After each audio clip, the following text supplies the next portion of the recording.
So hello everybody. Thank you for watching this live stream if it's working.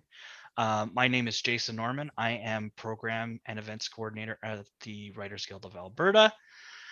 I want to welcome everybody to this day one of 2 days with featuring finalists for the Alberta Literary Awards.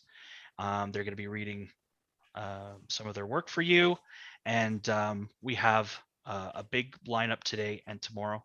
So we're going to just get started. I just want to acknowledge before we move on that this Zoom from my basement is taking place on Treaty 6 territory, and the Writers Guild of Alberta offices in Edmonton and Calgary take place on treaty territory. I also just wanted to make a quick note that the Writers Guild of Alberta supports Black Lives Matter, and if people that are watching would like to find out some more information about things they can do to support Black Lives Matter, specifically in Edmonton, they can go to blmyeg.ca. There's also the africacenter.ca. Those are the links I found that are through Edmonton, but it'll work for you if you're in Calgary or outside. Trust me. So we're going to get right to it because we have like a dozen or so people that are going to be reading tonight. So our first reader is Katie Bickell. Katie Bickell is the author of Always Brave, Sometimes Kind, a debut novel shortlisted for the George Bounier Award for Fiction in the Alberta Literary Awards.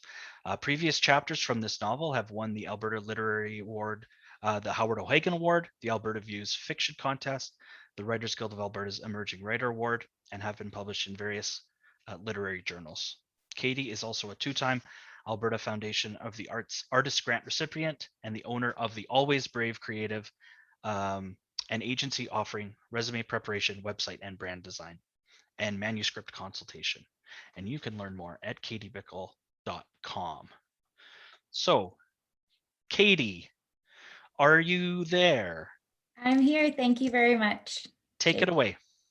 Okay. Today I'm going to read from the chapter A Reason to Bend from Always Brave, Sometimes Kind.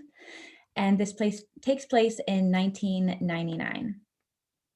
Last night, Susan dreamed her eyes fell from their sockets like acorns from an oak. They caught in her throat and she choked while tilling the empty spaces with her thumb. Now she tears at her lids, fingers pinching, sliding, pinching again, pulling splinters from the pupil. She blinks twice, winches, pushes the heel of her hand against the pink sting. His frown in the mirror is as familiar as the shaving cream he forgets to wash from under his ear. I think my contacts are stuck, she lies. Garrett moves her aside with 2 fingers and points. The case sits on the bathroom counter, sticky with dust, lenses inside, unused. Susan swallows, remembering the woody thickness of her dream. A gust of wind blows leaves from the tree outside the window until the aspen is naked. Morning noise drifts into the silence from the kitchen downstairs. Steel on wood, 11-year-old Iris eats cereal with raw milk, her spoon knocking a maple bowl, attention consumed by the science textbooks the homeschooler devours.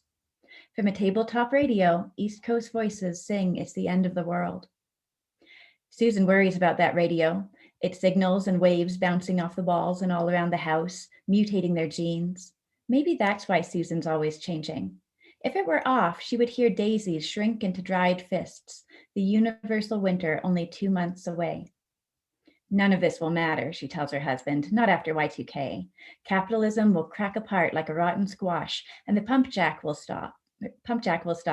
Oil seeping into the land like the earth's a great big sponge. The cosmic patterns say so, she tells him.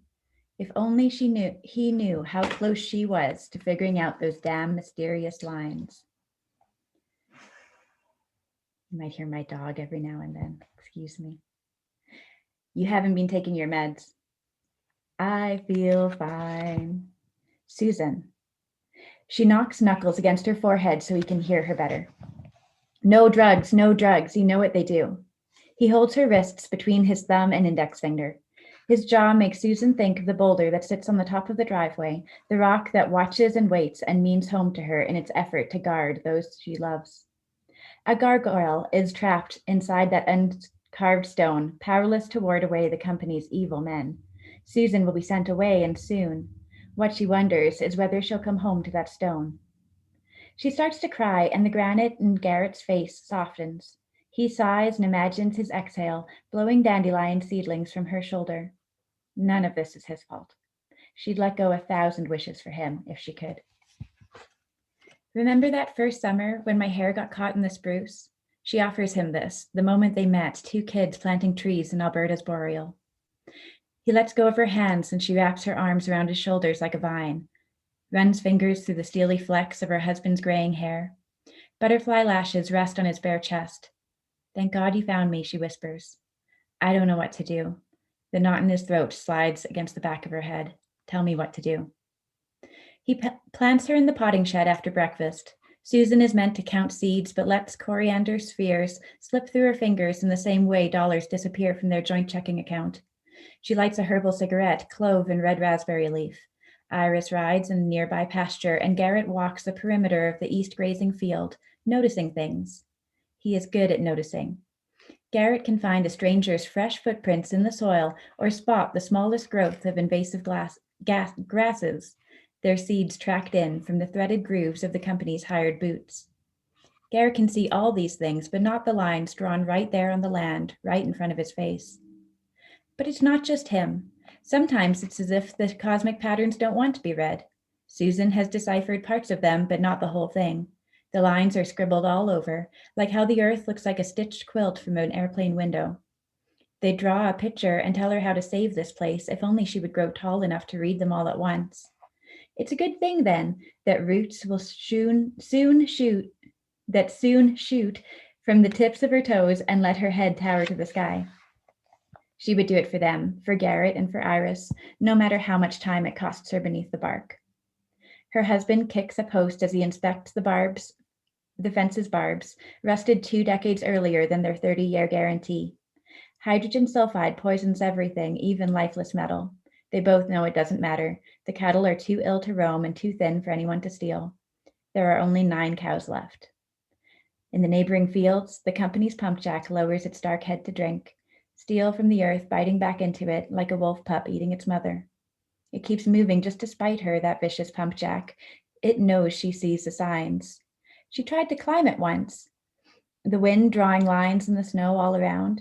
She had to get up high to read, but the beast kept in motion and shook her from its back. Sometimes it squeals and squeaks into the night, trying to keep seers like her far, far away. Her breath slows to the pump jack's rises and falls. She panics at the breathlessness it's caused, but Garrett breaks its control of her, walking between them, all stable and sensible and strong. He greets Iris, trotting towards him on her horse. The man helps the child down from the mare, and the pair face one another as the girl digs into the dirt with the toe of her boot. Iris turns into the direction of her mother, and Garrett looks away. But when Iris wipes a tear from her sleeve, Garrett steps into the space between them, pulling Susan's daughter to his chest. This, Susan whispers to the wind, answering his morning question. Please, Garrett, just keep doing this. Thank you. Thank you, Katie.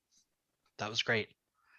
I was going to say, I told everybody that we were going to do this before, but if everybody wants to, I'm going to put it on gallery view. If everybody wants to wave at everybody watching, these are all the people that are going to be reading later today. They're saying hi to you right now.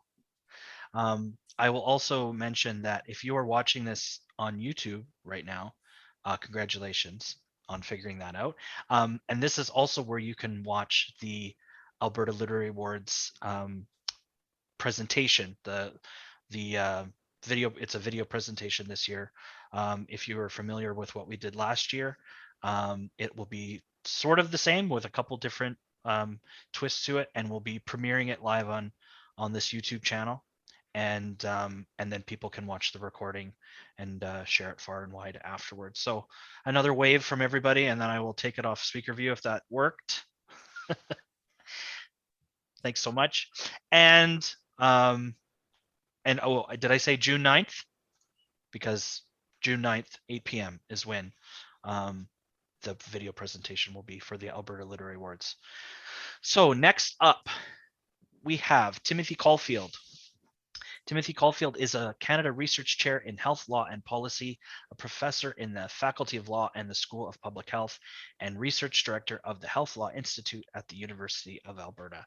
His interdisciplinary research on topics like stem cells, genetics, research ethics, the public representations of science and public health policy has allowed him to publish over 350 academic articles.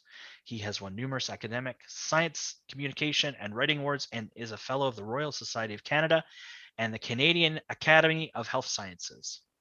He contributes frequently to the popular press and is the author of 2 national bestsellers, The Cure for Everything, Untangling the Twisted Messages About Health, Fitness, and Happiness, from Penguin in 2012, and Is Gwyneth Paltrow Wrong About Everything?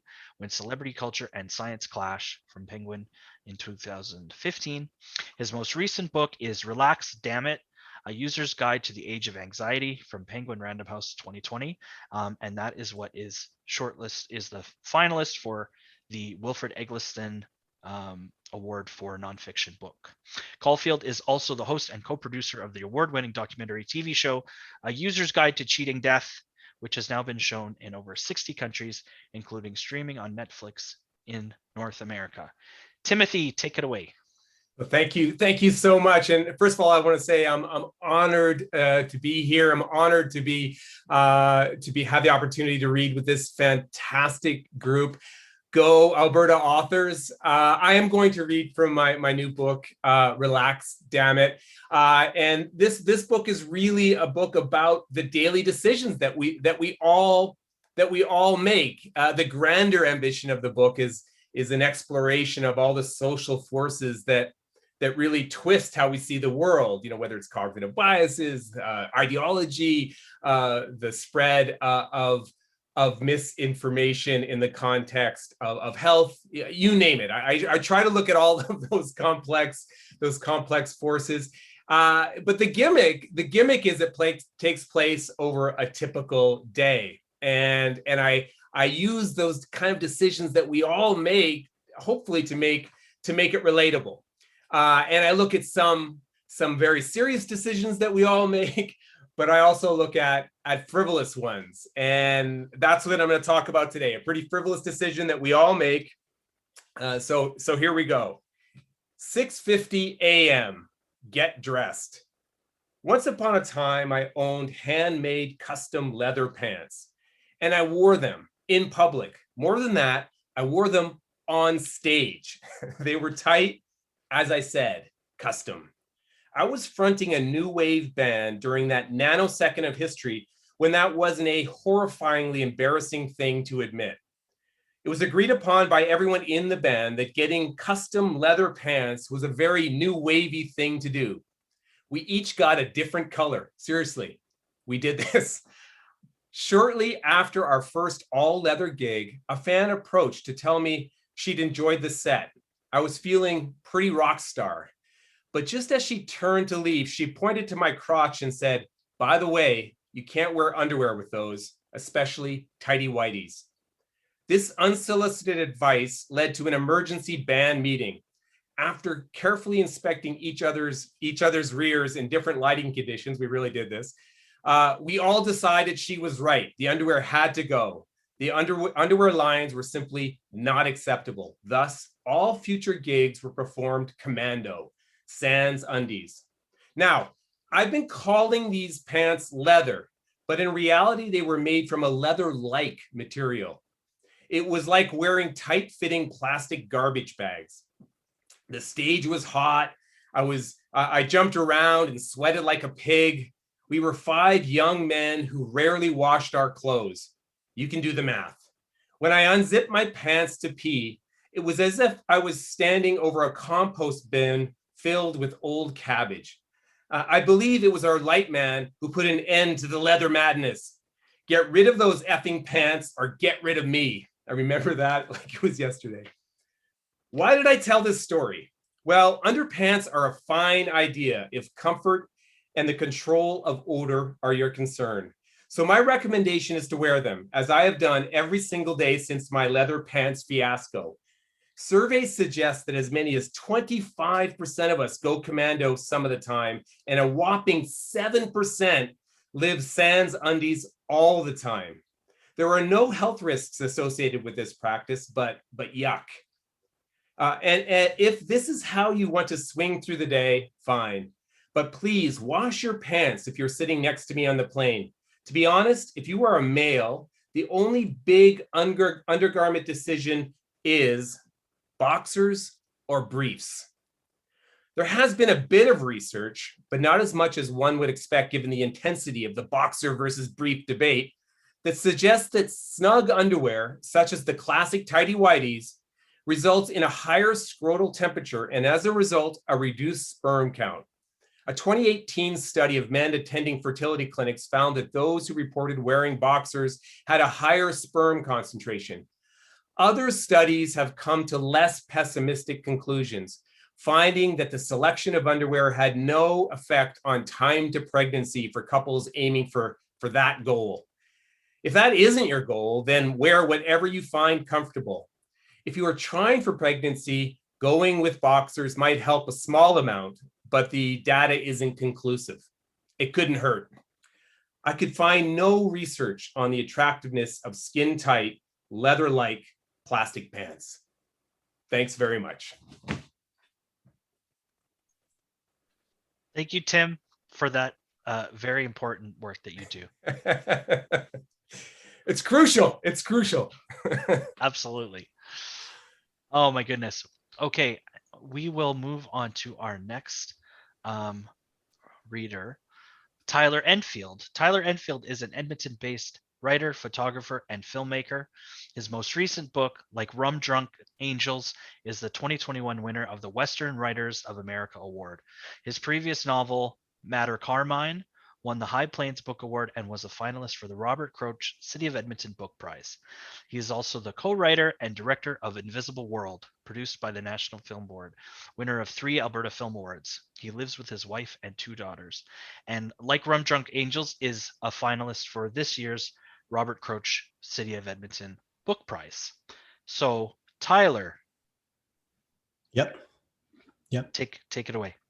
Thanks, Jason. So I'm going to read from Like Rum Drunk Angels, which is an offbeat, slightly magical retelling of the story of Aladdin, rewritten as an American Western. And it takes place in 1884. And it features a boy named Francis Blackstone. He's 14 years old, and he's fallen madly in love with the governor's daughter, but he has no money. And so with the help of his brother Samuel and his best friend Ned, they set out to find his fortune.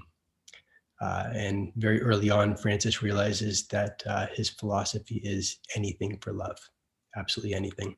So all conventions go out the window, even if that means robbing trains and becoming celebrity train robbers, gentlemen bandits.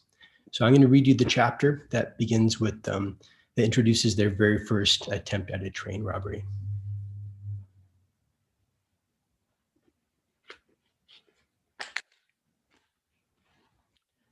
So it begins.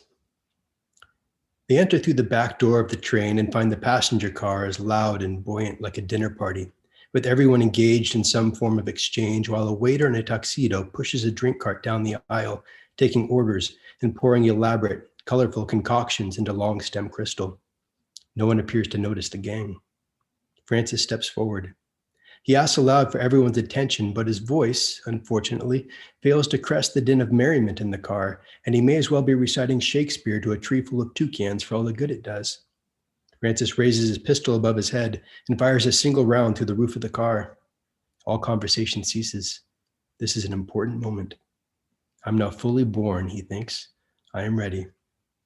My name is Francis Blackstone, and we are 3/4 of the Blackstone Temple Gang.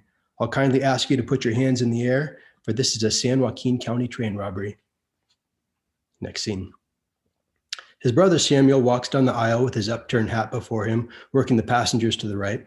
Their best friend Ned walks directly behind, working those opposite. Francis continues his announcements from back of the car. If you're a working man with calloused hands, you have nothing to worry about. You can keep your effects. Women, wedding bands, heart-shaped jewels, any items from your sweetheart are yours to keep. All else goes in the hat. Thank you, folks. Thank you. Just place them in here. Thank you. An old woman touches Francis's wrist as he goes by. I just want to say it's so wonderful how you're going about this. Well, thank you, ma'am. We do our best. Not like this other riff-raff calling themselves outlaws. No manners whatsoever. It's young men like you who give us hope. Francis pats her hand. And you have such a fine smile, she says. You're too kind, ma'am. You truly are. Now, if you could just empty your other pocket there. Perfect. I thank you. Ned reaches behind a child's ear and a silver brooch materializes in his hand. There follows a smattering of applause. Now, the rest of you, Francis calls out, there's a list going around. Put your name and address down and we'll pay you back when we can. If you're not sure how to write, see my brother Samuel and he'll get you settled. Put your hand up, Samuel. That's him there. A portly, red-faced man with heavy jowls and a cheap suit raises a hand as Francis comes even with his seat. Gus Simons, Daily Journal, says the man. Yeah? Would you mind, says the man, removing a notepad and a pencil from his breast pocket, if I ask you a question or two? Next scene. Just a few more moments, says Gus Simons, standing behind the tripod with his head buried beneath the camera's cloth hood. This pose is getting heavy, says Francis. It looks like nothing, but you hold a pistol out long enough and it's like a bucket of bricks. I hear you, says Gus. I hear you. These tin types are slow as molasses, but we're almost there. Francis turns his head, addressing the car in general. Sorry, folks. I didn't realize this was going to take so long. No bother at all, say the passengers. One of them, a finely dressed gentleman with pomaded hair that's parted down the middle, a smudge of a mustache and little brass-rimmed glasses, has volunteered to stand opposite Francis's pistol with his hands in the air, though the man's face is turned to the camera. And we got it, says Gus Simons, emerging from the hood. Now let's get another with the three of you together, right over here by the window. And let's see, let's try someone new. Who would like to join us for this one? Gus taps at his chin. How to choose. Row upon row, the sea of hands waving like posies in the breeze. Next scene. After the holdup, the gang rejoins the conductor outside and begins repair of the tracks. Gus Simons follows close behind, tripod on his shoulder, huffing about and trying to play it smooth. The truth is, he can't believe his luck. It's finally here, the big one, the scoop every reporter lives for. By ones and twos, the passengers disembark, out of interest, out of boredom, and before long, most have begun pitching in with the repair of the tracks. It's a work party. Earnest, broad-shouldered men throw back their suspenders, grab shovels and sledgehammers and crates of iron ties. Women cluster beneath parasols and wave half-moon fans, while the waiter in his tuxedo, a suit of fantastic origin, impervious to wrinkles, odors, insects, spills, goes about in his solemn prance, delivering trays of cold pork sandwiches and lemonade. Gus Simons is in his state. He's everywhere at once, taking photos, scribbling, sweating. Whenever he stops long enough to consider the image plates within his satchel, his heart pounds so hard he can barely breathe. Forget the journal, thinks Simons. He's going straight to Not Post with this one. They'll reprint in Washington, Philadelphia, Boston, Chicago. He glances about for another shot, something may have missed, but feels confident he's covered everyone at this point. Passengers, train staff, the gang. He has group shots of every possible combination too. Posed in freestyle, silly faces, human pyramids, everyone jumping at once. He returns his attention to the standout, young Francis Blackstone. If he plays this right, hitches himself to the right star, Gus Simons will never have to introduce himself again. Let's get one last photograph of you, Francis, alone with your pistol, says Simons, dipping his head beneath the hood. Just aim it at the sky. Perfect. Hold that. An idea strikes him. It's accompanied by something like a sizzling blue current. Also, a general intimation of success. Otherwise, Gus Simons has no way of knowing he's about to take the single most recognizable photograph of his century. On second thought, says Simons, let's have you point that thing at the camera. Thank you. Thank you, Tyler. That was great. And I just want to say hi to Janny Edwards, if Janny's watching. Hi, Janny. We tried to get through some technical difficulties today, but we just weren't able to fix it. But maybe we'll get Janny for the next one. Next up, we have Lee, I believe. EFGJ. Lee. Lee Kvern is an award-winning author of short stories and novels. Her short stories have garnered the CBC Literary Award, Western Magazine Award, Hazel Mills Memorial Short Fiction Prize, and the Howard O'Hagan Award. After all, selected for Canada Reads and nominated for Alberta Book Awards. The Matter of Sylvie, nominated for Alberta Book Awards, and the Ottawa Relit Award. Lush Triumphant Finalist 2018. Best of the Net nomination 2018. Her work has been produced for CBC Radio, published in Grain, Event, Descant, Air Canada, En Route, Tishman Review, Globe and Mail, Subterrane, Loft 112, Radical Books, and online at Joyland, Found Press, and Little Fiction. Lee, are you there? I am. Thank you, Jason. And Lee, your short story, Players, is a finalist for the Howard O'Hagan Award this year. Take it away. Awesome. Awesome. Thanks very much, Jason. And thank you to everyone out there in YouTube land that's spending their Wednesday evening with us. That's very big of you. So I'm going to just read from the start of my story called Players. And this is about a family that smokes together. Players. When I still lived at home, after dinner, I would go down to the Rexall drugstore. The drugstore was on the corner next to Olympia House of Pool, where my father taught me the stealth art of snooker. He also schooled several swaggering boys I knew from high school who dared challenge him at the game. Whenever we went back into Olympia House, the boys looked at my father with nothing short of adoration in their eyes. For him, not me. I hadn't earned that yet. I didn't go into the pool house tonight. I only peered through the crimson half-moon lettering on the greasy windows to see who was inside when I took the long way around to get my dad's cigars at Rexall Drugs. Get the red El Producto, my father told me, even though I knew that 1,000 times over. Not the blue, he reminded me as I went out the door. My father was particular about what he put into his lungs. I told that to the older woman at Rexall Drugs, whose hair was only a shade lighter than her indigo smock. She set out the first El Producto she could find. Blue. No, the red kind, I said. She squatted behind the counter where the reserved cigarettes and cigars were. It's the last one, she said, slapping the box on the counter. I asked her to order some more for my dad. Please, thank you, you're welcome. My father's evening cigar was a ceremonious thing. Certain combinations were needed for his nightly ritual. A cup of coffee sat on the fold-out TV tray next to his red velvet recliner. A neatly folded newspaper on his lap, Hockey Night in Canada on the television. Stretched out on the sofa, I watched my father position the cigar in his mouth, curling his lips around it like how a horse shows you its long yellow teeth. My father fished around with one hand in his shirt pocket, then around on the TV tray under the television guide. He ran his palms one at a time along the sides of his velvet recliner, checking between the cushions, finally rummaging through the outsides of his trouser pockets to decipher the contents inside with blind, groping fingers. He did all this without disrupting himself in the least from his chair or losing his iron-jawed grip from around his prized cigar in search of wooden matches.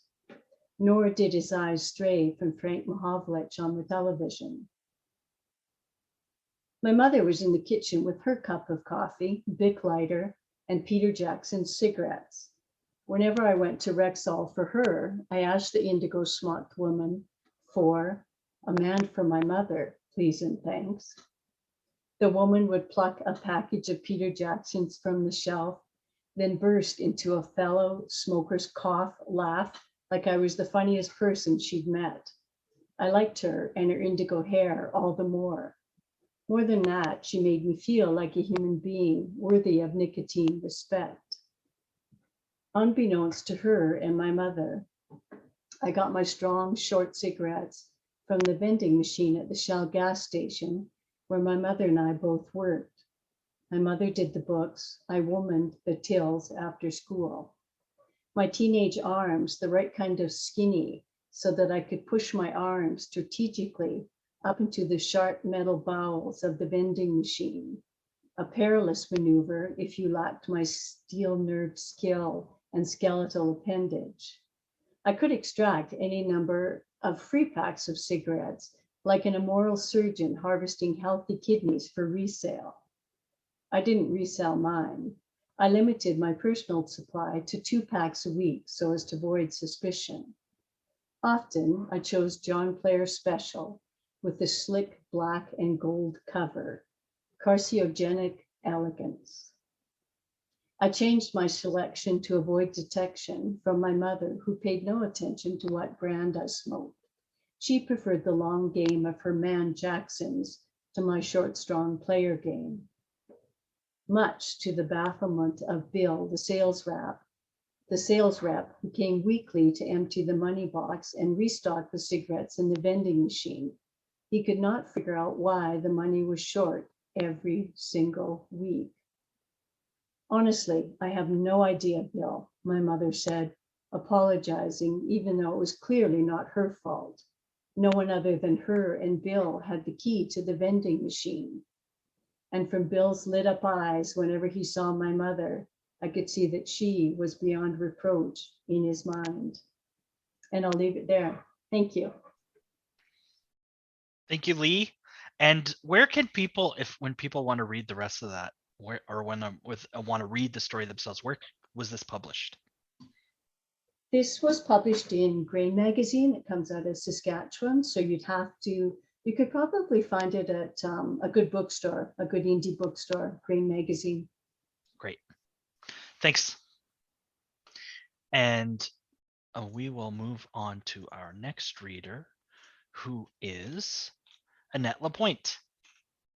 Annette Lapointe has lived in rural Saskatchewan, Quebec City, St. John's, Saskatoon, Winnipeg, where she earned her PhD, and South Korea. She now lives in Treaty 8 territory on the traditional lands of the Beaver people and teaches at Grand Prairie Regional College. She has previously published 2 acclaimed novels, Stolen and Whitetail Shooting Gallery, and a short story collection, You Are Not Needed Now. Her latest novel is And This Is the Cure, and it is shortlisted for the Georges Bunier Award for Fiction, if I got that right. So, Annette. I guess that's my cue, and this is my book, which I'm holding up with its microphone on the cover. This novel is about Alison Winter, who is a radio personality, sometime punk singer, and somewhat wayward mother. The part I am reading today is from chapter 3, and it essentially brings us up to the moment as to what has happened in the past, and so it seemed a good choice. So chapter 3 is simply called The Cure. It features Alison Winter, radio host, sometime punk singer, wayward mother. She has returned to Winnipeg, having received a call to come and rescue her daughter. So this is chapter 3, The Cure. The progression of events up to now is approximately this. My name is Alison Winter. I was born in Manitoba in the 1970s to parents who were getting ready to go forth into the world and witness for Christ and the Anabaptists. So we did that for years. And then we came back to Canada and then to Manitoba during a lull in my parents' ministries. I didn't go to school except at our kitchen table, but there were other people around, and I was allowed to go outside by myself, which later my parents probably considered a mistake, but by then it was too late. I married Ethan Hopner in an after-supper ceremony at our church on the grounds that I was pregnant and that this would be the best decision for all of us. We would be supervised thereafter and assisted in child-rearing until Ethan finished high school, and then we would carry on. Our family, early constituted, would make us adults, members of the community. We were already members of the church. He'd been baptized in the same church we were married in 3 years before. I'd been baptized in Burundi while my parents were on mission. And from the perspective of the church, we were adults already. Our parents were less than impressed with us, but they signed the necessary documents. My birth certificate got misplaced, so they could certify that I was 16, which I wasn't yet. That marriage lasted 2 weeks. I walked out of Ethan's parents' house, down the highway into town, and found the police station, where I told them that I was 15, that I'd been forced into marriage, that my parents had left the country, and that I was now the government's responsibility. Later, I moved into Winnipeg and joined a punk band. I divorced Ethan in 2002. I hadn't seen him regularly in a decade, but he wasn't free to marry until I signed the papers, so I signed them. Ethan married Claudia Hardy. I had my daughter Hannah, and then some other things happened, and after that I handed Hannah over to Ethan and Claudia. I surrendered to inpatient treatment with raw places scratched all over my body, and one still intact daughter who just acquired a very nice family that didn't include me. I started doing radio in the early 2000s, in the interval when the Innocents, my band, weren't on tour. I knew sound equipment and I was reasonably competent. They liked my work, said I had a radio voice. After I was on my own, out of the band and out of the hospital, Rosemary in the Winnipeg office recommended me for a junior producer job in Toronto. I did 18 months, filling in for a half dozen people, the oldest, most junior producer running segments for anybody who needed something run or doing boards if someone called in sick. I met Jay Beaton. He pushed me up against the sound booth wall after his show and said, "I'd really like to hate fuck you." I have problems with judgment. For instance, I decided that was an appealing come on. I took him up on it, and I got to be a regular producer and writer on his show, The Cure for Ordinary, which was a break it was widely agreed I did not deserve. They had no idea. Then Jay went down in fire and blood and police lights, and we had to go on air on 16 minutes notice without him. So I sat down behind the microphone and went out live nationally on what was then the third most popular show on Canadian public broadcasting. They put me on the radio because I was sacrificial. I'd been doing music journalism for a few years, and I sounded clean enough to wash out the worst toxic ooze from the studio, but no one thought I'd last more than an episode or two, and when they cleaned house in Jay's aftermath, I'd go too. Well, they relaunched Jay's show under my name in October. The Cure with Alison Winter airs weekdays 9 to 10:30 anti-meridian, rolling across the time zones, broadcasting from the city of Toronto. Ethan and Claudia stayed in Winnipeg. They bought a house in glossy Lindenwoods. Claudia's son from her previous marriage lived with them on weekends. They were stable. Claudia and Ethan decided, and then politely informed me, that my autobiography, best-selling, the very first thing to give me real money in the bank, was not going to be acceptable reading for our collective daughter. Not until she was older, and they talked about Alison's problems with her, and she was ready. Hannah was not ready for her stepbrother to develop quiet symptoms of his own. Claudia and Claudia's ex dealt with him and talked to him and suggested that if he wasn't going to take his medication, he shouldn't come by the house. I had a certain amount of sympathy for him. It's hard to stay on your meds. The first months, it's like something chewing on your brain. These days, I do okay. Nobody whispers in my ear. I only ever very briefly thought members of my family were dangerous. The only one I was ever scared of enough to attack was Hannah, and I stopped myself before something happened in any permanent way. Hannah's stepbrother came to his mother and stepfather's house in the middle of the afternoon on a Tuesday. He argued with his mother. He hit his mother, Claudia, with a kitchen chair. He hit her with it a large number of times. Sometime after that first incident, Ethan came into the kitchen, encountered his stepson, and was stabbed repeatedly with a kitchen knife. The stepson was in the house for 3 more hours as the police measured it before he killed himself. Hannah was in the basement. She didn't at any point call the police. When they asked her, she said she'd had her headphones on. The neighbors found her when they came to investigate why the front door was open and found Claudia fatally beaten in the living room, Ethan stabbed in the kitchen, and Claudia's son from her first marriage naked in the bathtub. where he'd cut his wrists. And that's just everything that happened up to now. Thanks.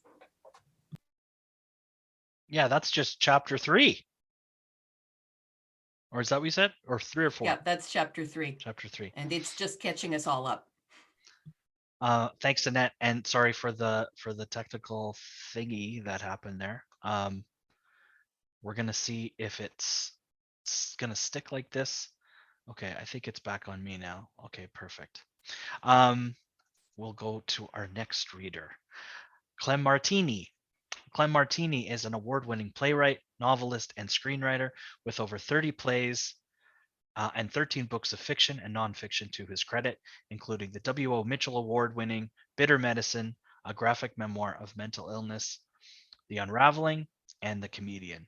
He teaches in the School of Creative and Performing Arts at the University of Calgary.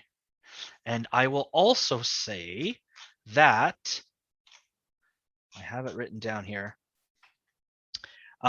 your play Cantata is a finalist for the Gwen Ferris Ringwood Award for Drama. So, Clem. Great. Thanks for that introduction. And I feel I'm in great company here. Lots of really great writing happening tonight.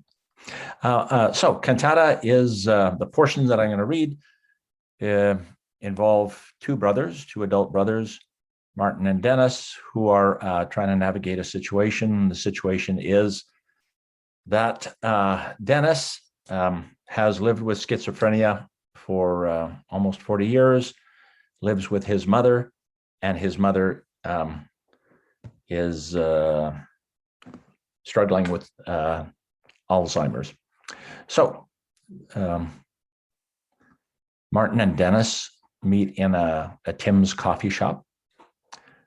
Martin says, are you going to drink your coffee? Dennis says, it's good, although I prefer Tim's. I don't know if you've noticed, but things have come to a head, Dennis. When I brought Mom to the hospital for her last assessment, they determined that she no longer has the capacity to live independently. I've spent almost 40 years living with Mom. Martin says, on Friday, I'll drive her to the hospital. She won't return. Dennis says, okay. Martin says, you'll be on your own unless you want someone to live with you or move in with us. Dennis says, well, last winter, Mom and I drove to Bowness Park together. I wanted to sit by the lagoon, but it was too windy, so we bought a couple of hot chocolates, and she and I sat in the car, the motor running, drinking our drinks, watching people skate, listening to Christmas music. When we returned to the apartment, the wind had picked up and it had begun to snow. I wouldn't be alive if it weren't for her. You understand that she can't live at the apartment anymore. Dennis says, I guess what you're telling me is I failed. Martin says, what? I couldn't take care of her. That's what you're telling me. No, that's not what I'm telling you. I'm telling you something completely different. You're telling me I've screwed up. I'm telling you that she can't stay in the apartment because it's too dangerous for her to stay, that it's beyond both of us. And I'm telling you it's dangerous for you. Every day the situation gets worse. It's affecting your mental health. The doctors increased your antidepressants. You're depressed, and why not? The situation is totally depressing. She's awake nights thinking who knows what, losing everything, forgetting everything, taking tumbles. You put your back out, lifting her. She can't remember to take her medication. The toilet and sink are backing up. The entire place reeks. She won't let me help. She won't let anyone help. Everything's falling apart. You can see that it's not good anymore, can't you? And Dennis says, yes. Are you going to be okay? He says, I guess. I move to the next scene. Dennis is alone in his apartment at night. He says, I watched the TV show late at night. A man asked a woman, do you want to control your feelings or do you want them to control you? I can't control what I feel, and I'm not able to act on my feelings, or I'd be sent to an asylum. They'd throw away the key.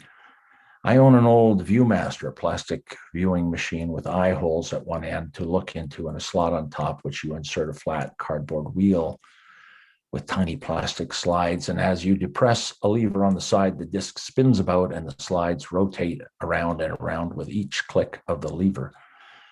The oldest package of discs that I own is titled Man on the Moon and the Apollo Project. It's dated 1969.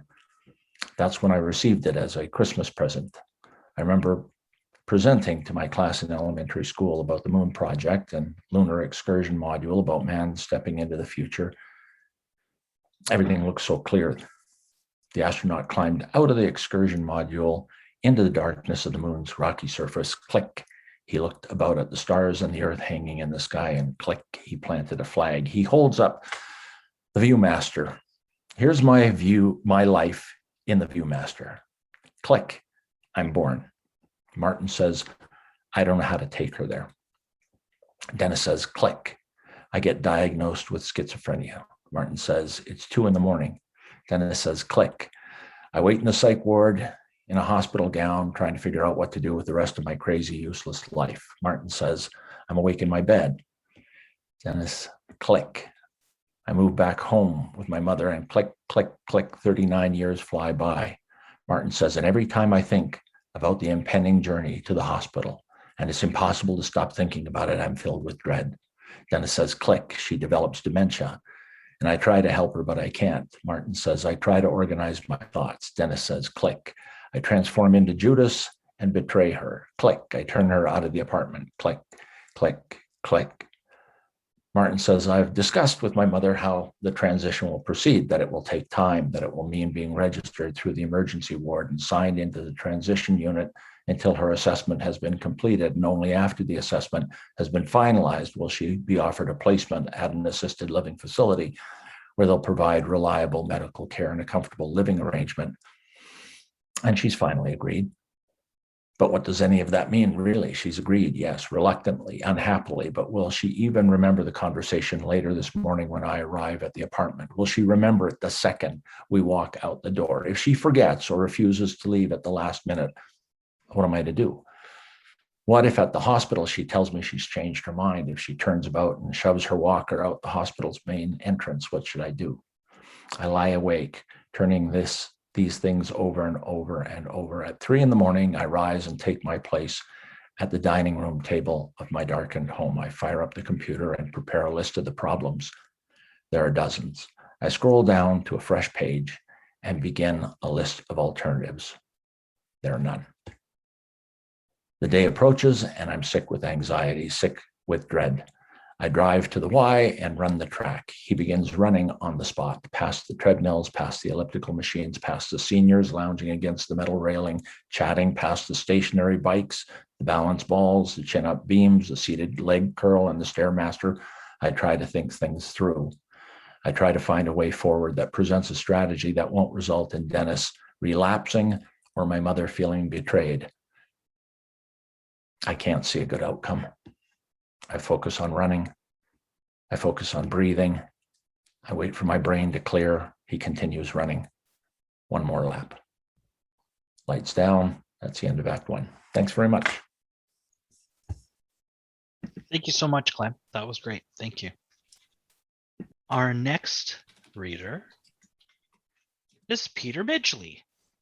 Peter Midgley is a freelance editor and the author and translator of several scholarly books, children's books, plays, magazine articles, and poetry, including Let Us Not Think of Them as Barbarians, published by New West Press. He lives in Edmonton, and you are here because your piece called Bird is a finalist for the John White Memorial Essay Award. And this is an award for a previously unpublished work. And when the jury read it, they didn't know it's read blind, this award category. So they don't know who is submitting it. So you're a finalist for that one, which you already knew, but I'm just telling everybody that's listening. So take it away, Peter.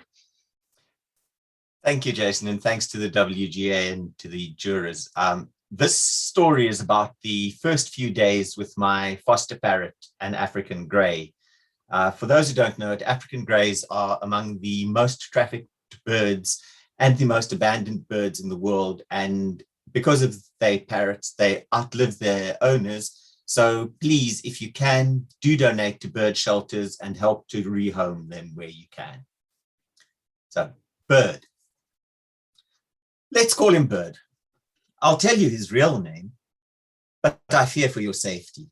He arrived in the dead of winter with barely a covering on his body, a plucked chicken tucked away in a corner of his cage, stressed to the final feather. It's been years now since we took the poor waif in, but I remember that day and those first few weeks that followed as if I had just walked back to my car on that February afternoon. We sat down for an interview at the foster home, my wife, my bird, and I. Across from the table sat the woman from the shelter. We all had to get to know each other first. We needed vetting, you see, to see whether we would take adoption seriously. The woman from the shelter needed to assess us and to see whether we would be a match for Bird. After all, African greys are very picky about who they bond with. It was awkward, and Bird was at his best behavior. So was I. Owning an African grey had been a childhood dream, and this was my chance. Of all the birds imaginable, African greys have a reputation for being difficult to keep in captivity. Oh, that's because they're not meant to be. Bird and I exchanged initial pleasantries. Bird said, "Hello." I returned the greeting. Bird said, "Go to bed." I said, "It's a bit early for that, but how about a cat nap?" The mention of cats must have upset him, for next he said, "Shut up, Bird," and skulked off my arm across the table and back into his cage. From there, he kept a watchful eye on me. When I went to pick him up again, he obliged without fuss. After that, he sat quietly on my shoulder. When we'd finished talking to the woman from the shelter, Bird stepped onto my hand as I put him in his cage. He sat there quietly while the humans took care of paperwork. "Remember to spend a lot of time with him in the first few days," the woman from the shelter said. "He needs to hear your voice and get used to your touch. Parrots respond to touch. It helps them bond." The tone of her voice sounded familiar. It reminded me of the instructor from Lamar's class. "Don't panic. Just breathe. Thousands of men have survived childbirth." That should have been my first clue. At the door, the woman handed me his medical records. In the space reserved for his name, it said X. To the left of that, it said AKA Y. There was a line through that too. And to the left of that, it said AKA B. That too was struck out. And to the left of that, yeah, that should have been my second clue. "Let him get to know you. He has to get used to your touch," the woman reminded me as pointedly as we drove off. I took it as advice. I should have considered it a third warning. As soon as we brought him into our house, Bird started screeching like a newborn. By the end of day one, I called the woman from the shelter. "Just give him time," she said. "He needs to adapt to his new surroundings. You see, that's the problem. I cannot get used to the new surroundings," I said, and reached for industrial earplugs.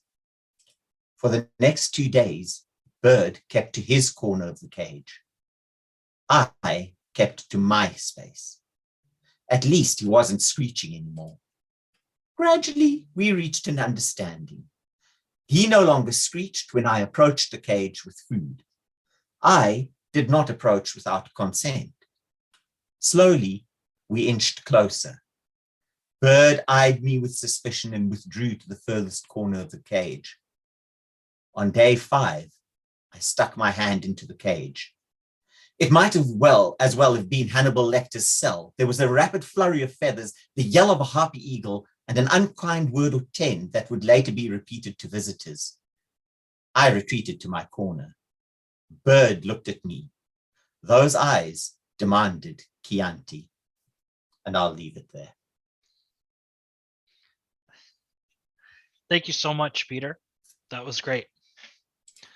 I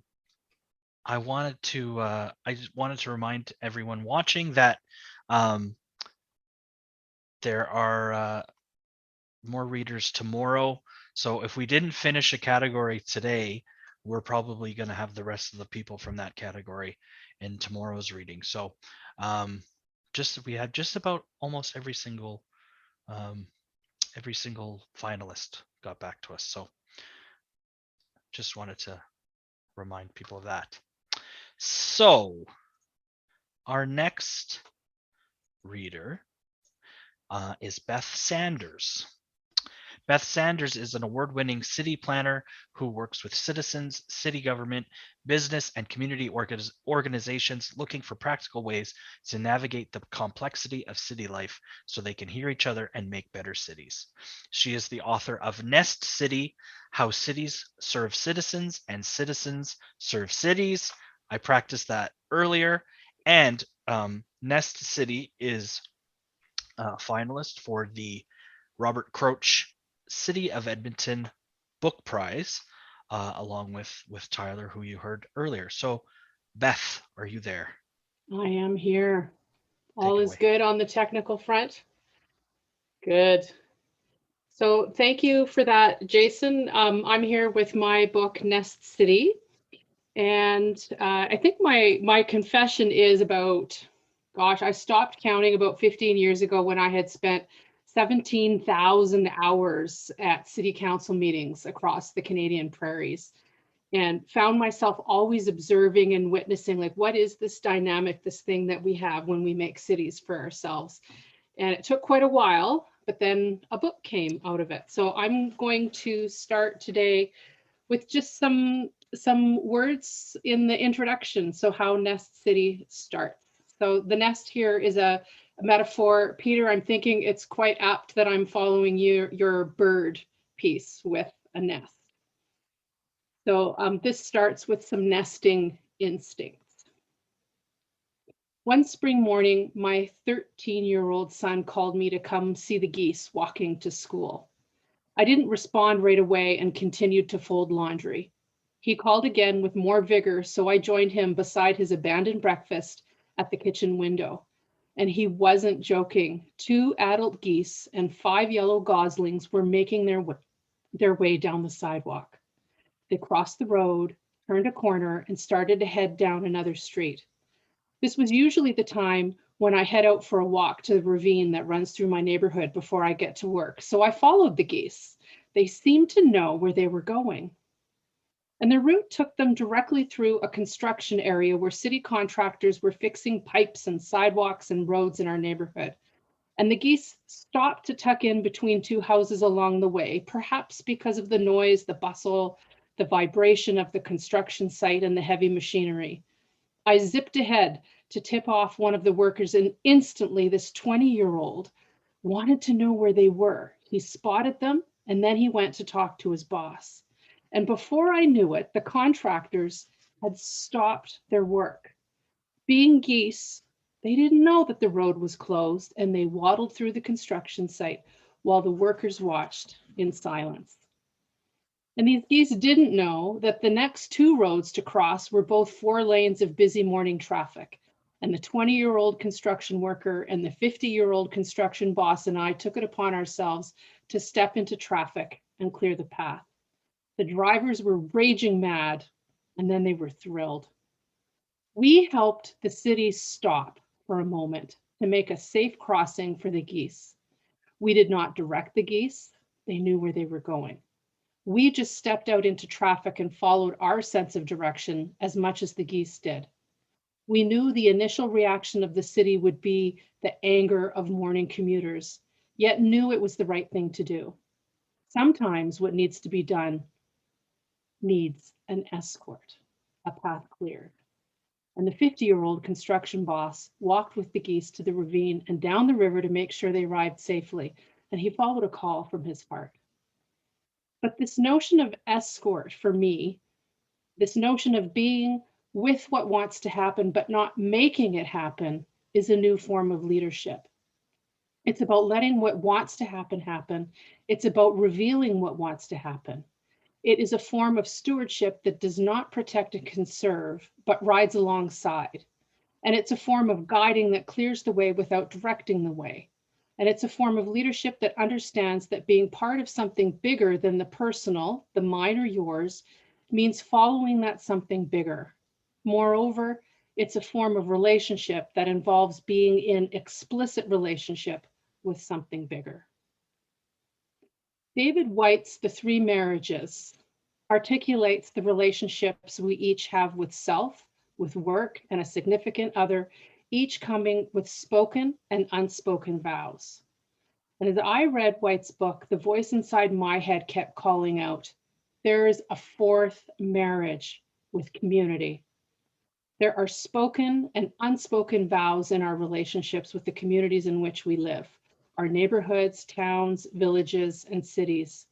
And what would it mean to be courageously smitten with our cities? What would it mean to have spoken and unspoken vows with our cities? And Jason, I'll stop there. Okay, that sounds good to me. Thank you so much. We had nest, we had bird, and then we had nest. That was perfect. Didn't plan that earlier. We have 2 readers left, I believe. And our next reader is Barbara Scott. Barbara Scott has had the great good fortune of devoting most of her adult working life to creative writing as an author, editor, and teacher.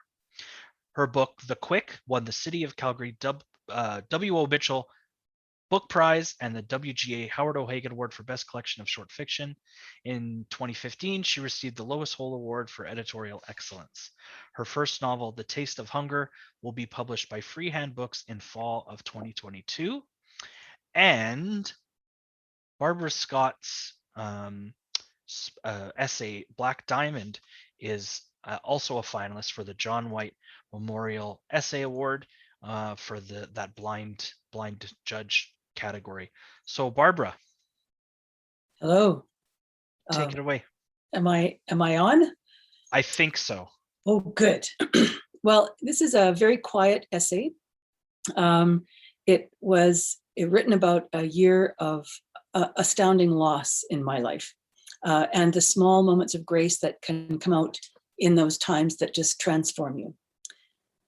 Black Diamond, July 2003.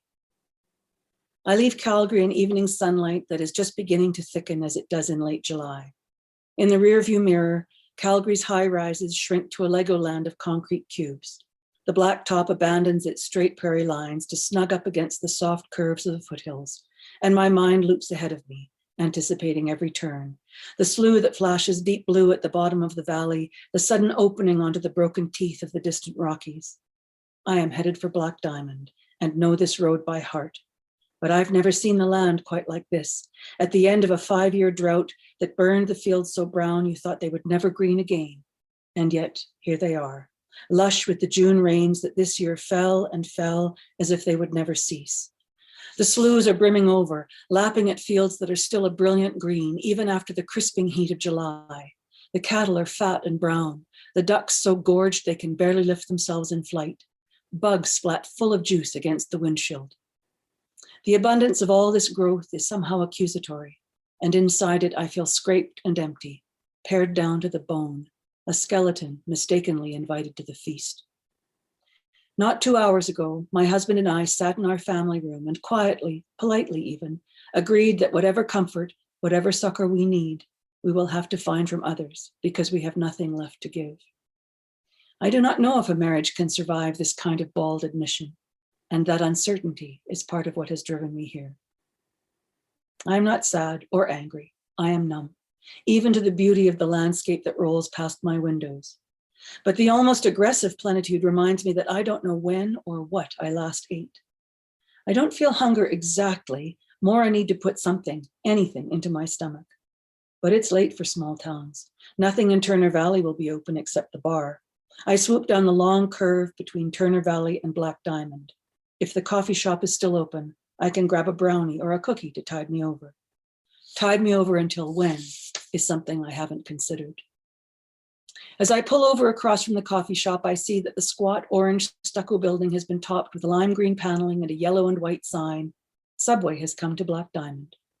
When I shut off the ignition and with it the air conditioning, heat pounds through the windshield. Maybe Subway wouldn't be such a bad idea. At least it would be cool. And at least I would be spared the exertion of choice. My parents retired in Kelowna, and on the drive there, the Subway in Golden was often my pit stop. The right time for a pee break and a bright bite to eat. I know the menu like the back of my hand. But beside the coffee shop is the grocer's, an old wood-sided building painted dark forest green that has been there as long as the town has, so far as I know.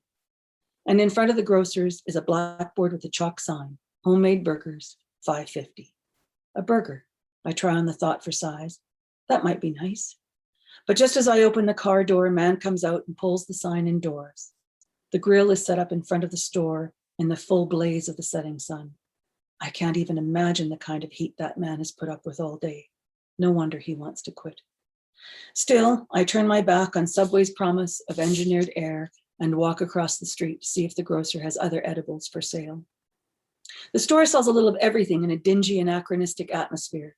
It has creaky wooden floorboards and minuscule windows with crooked window frames. The room is stifling, a floor fan trying unsuccessfully to push the hot air out and succeeding only in pushing it around. No ready-wrapped sandwiches in sight, though they have hams and whole salamis and other meats in a case, and a handwritten sign that says they make sandwiches to order. I wander the aisles aimlessly, oppressed by the need to make any kind of decision, until the man asks if I want anything. When I say I'd come for a hamburger but realize he is closing up, that's fine. He says no bother at all, and he means it. There is no grudging in his tone. I follow him outside to where the grill, made from a rusty half-oiled drum, is sending off waves of heat. Fiery red embers wink and sputter at me through tiny holes in the sides of the drum. He opens an old battered roaster, black with white specks. Inside it are huge black lumps of meat and chunks of charred onions bathed in some indistinct dark juice. I feel a faint flicker of worry. Has this been breeding E. coli all day? The orange and green box across the street mocks me. Thank you. And it's been an honor to read with all of you. Thank you so much, Barbara. That was fantastic. I will move to our final reader. I always get scared when I say final reader because then somebody's in the back and they go, you forgot me. So I don't think I forgot anybody, but they'll let me know if I did. Gina Starblanket. Gina Starblanket is a Canada Research Chair in the Politics of Decolonization and an Assistant Professor in the Department of Political Science at the University of Calgary. Gina is Cree and Saulteaux and a member of the Starblanket Cree Nation in Treaty 4 territory. She is the principal investigator of the Prairie Indigenous Relationality Network, and her research takes up questions of treaty implementation, prairie Indigenous life, gender, and Indigenous feminism. And your book, entitled Storying Violence, where do I have it written down? Storying Violence, Unraveling Colonial Narratives in the Stanley Trial. And your co-author is also here on that book, Dallas Hunt. Dallas Hunt is Cree and a member of the Wapsipipi Swan River First Nation in Treaty 8 territory in northern Alberta, Canada. He has had creative and critical work published in the Malahat Review, Arc Poetry, Canadian Literature, and the American Indian Culture and Research Journal. His first children's book, Awasis and the World Famous Bannock, was published through Highwater Press in 2018 and was nominated for the Elizabeth Razik Cleaver Canadian Picture Book Award. His teaching and research interests include Indigenous literatures, Indigenous theory and politics, Canadian literature, speculative fiction, settler colonial studies, and environmental justice. Gina and Dallas, are you there? We are. Thanks, Jason. So I'm just going to read a little bit from the introduction of our book, and Dallas is going to read an excerpt from the conclusion. On February 9th, 2018, a white settler farmer named Gerald Stanley was acquitted by Saskatchewan's Court of Queen's Bench for the murder of Colton Boushie, a Cree youth from the Red Pheasant First Nation in Treaty 6 territory. Colton was a passenger in a vehicle that drove onto the Stanley farm on the night of August 9th, 2016. On their way home from swimming in a river, he and a group of friends had a flat tire and drove into the Stanley's yard in search of assistance. A series of altercations took place between the Stanley family and two of the male youth who had exited the vehicle, at which point Stanley retrieved and fired a 1947 Tokarev TT-33 handgun into the air. He would later explain that he was firing warning shots to make noise, as he did when wild animals came onto his farm and he wanted to scare them away. By this time, Colton had moved to the driver's seat and was trying to start the vehicle to leave the property when he was killed by Stanley, shot in the back of the head at point blank range. Gerald Stanley's wife, Lisa Stanley, told the remaining youths, "That's what you get for trespassing." Stanley's trial saw the unfolding of a narrative that would prove powerful enough to justify his actions to an all-white jury from the Battleford's Judicial District. The narrative crafted by the defense centered around a hangfire, a magical gun that misfired in a, quote, freak accident, end quote, which occurred during what Stanley characterized as a moment of pure terror. The supposed terrorists were a car full of Indigenous youth presumed to be planning to steal or cause damage to a quad that was parked in the Stanley's yard. Stanley's defense lawyer, Scott Spencer, did not explicitly argue that Stanley killed Colton in self-defense, but Stanley's version of events, defense of his property, family, and his own life were recurring themes throughout the trial. He described his actions as driven by a concern for the security of his adult son and wife, which gave rise to a narrative crafted around the chivalry he demonstrated when confronting Indigenous youth presumed to be lawbreakers. We will never know the jury's rationale for acquitting Stanley on charges of both second-degree murder and manslaughter. What we do know is that the evidence offered by firearms experts did not support the hangfire situation described by Spencer, and even if it had, Stanley was still not exercising the level of care that he should have been while using a gun. Yet the narratives constructed by the Crown were compelling enough to make his conduct appear reasonable in light of the supposed terror he faced. This book, much like the dialogue surrounding the trial, isn't strictly focused on the death of Colton or the trial of Stanley. What we are interested in are the affective and material realities of the narratives surrounding Colton's death. This is particularly important because the prairies, and white rural Saskatchewan in particular, are marked by mythical tropes about the virtuousness of its people and the righteousness of its political and cultural formations. Indigenous people are outside of these myths, except when we can be invoked in ways that bolster them. Instead, there are many tropes about Indigenous people that function to naturalize our exclusion, immiseration, and ultimately, death. Storing Violence explores the structure and operations of colonialism in the prairies, a process that is historic, ongoing, and systemic. It organizes nearly every realm of social, political, and economic life at multiple scales. Our aim here is to unsettle dominant accounts of Colton's death, framed by narratives of settler life in the prairies, and center instead the experiences of Indigenous people. We focus on the particular ways that racialized and colonial logics have shaped Indigenous and non-Indigenous relations in these spaces. To do this, we historicize the present by exploring the operations of discourses of white superiority and Indigenous inferiority in Saskatchewan over time, and by explaining how these continue to shape contemporary relations in these geographies.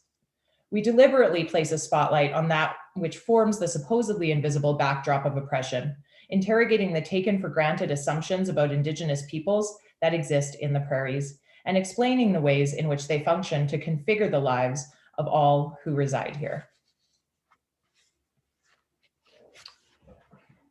This book is an act of restoring as well, a refusal of the dominant ways Indigenous peoples are understood and consumed, and of the dominant ways that our stories are told within settler narratives. Narratives of indigeneity are often told within heavily circumscribed parameters, as stories of criminality, narratives of deficiency, and or overdetermined and overwhelming instances of pathology or trauma. In refusing these settler narratives, we also resist the frames of palatable indigeneity that are oftentimes requested or more precisely demanded of us by settler audiences. Instead, we restory the narratives that underpin the case of Colton's killing on our own terms, complete with all of its colonial connections and complexities. In doing so, we offer what Mohawk scholar Audra Simpson might dub a resurgent history of indigeneity in the face of settler colonialism and the histories it narrates. And yet, there's so much more that we cannot capture or articulate, or that we refuse to. While this book deals with violent acts perpetrated against Indigenous youth, we also want to foreground the incredible courage of the Bouchie and Baptiste families in the wake of the indescribable tragedy. We want to foreground the activist on the ground work of Colton's relatives and the continual dogged advocacy that they do with their relations. We want to foreground that Indigenous peoples, while undoubtedly affected by the processes of settler colonialism, are not passive in the throes of history, that we are active agents carving out pockets of livability in a system that demands and facilitates our deaths.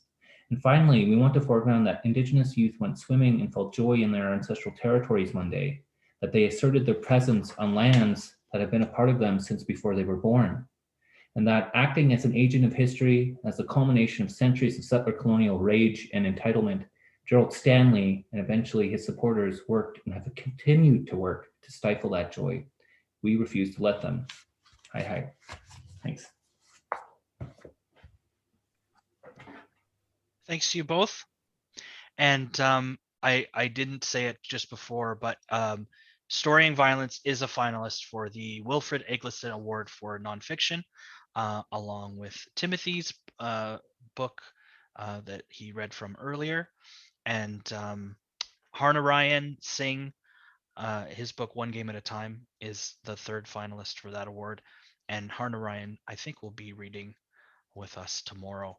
I just want to say thank you to everybody for taking the time to read your work and to share with the people that are watching right now and the people that are going to be watching this recording later. It means a lot that we got so many of you in the same virtual space for this 90 minutes or so. Congratulations to you all on your nominations this year and for the hard work that you've all put into these books and also just to your writing careers in general. And I'm going to put it on the gallery view if people want to wave.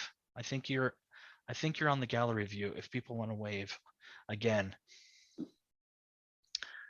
I think that worked. So once again, thank you everybody that's watching. Thank you everybody for coming. We're going to do this again tomorrow, same time, same place. There'll be links all over the internet, and on the evening of June 9th at 8 p.m. will be our awards presentation where you get to find out all the stuff that happens. Because nobody knows until the awards are given out what exactly is going to happen. So thanks again, everyone. Thanks to everybody in this in your Zoom boxes. It was really great to hear you read. Have a good rest of your evenings and your weeks. And thank you again so much. My name again is Jason Norman. I'm with the Writers Guild of Alberta, and I will hit end stream right now. So thanks again, everyone.